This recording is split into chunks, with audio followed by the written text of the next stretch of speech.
Under the boughs where the shadows play, the wind hums songs at the break of day.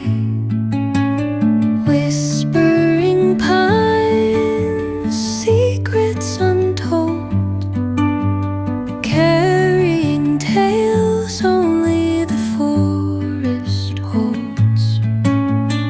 Moonlight spills through the velvet dark, etching patterns, leaving its mark.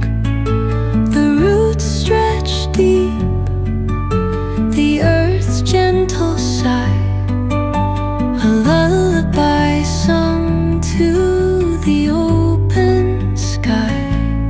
Oh, whispering pines, sing me your tune, caught in the rhythm of the stars and the moon. Teach me the language of rustling leaves, stories that linger on the breath of the breeze.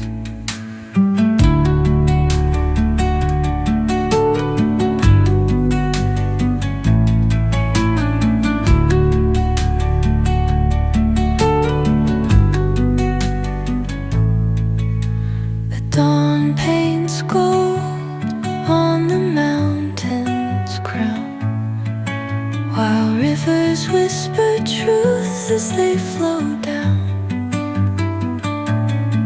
And their songs entwine with the trees that stand, knotted in time by nature's hand.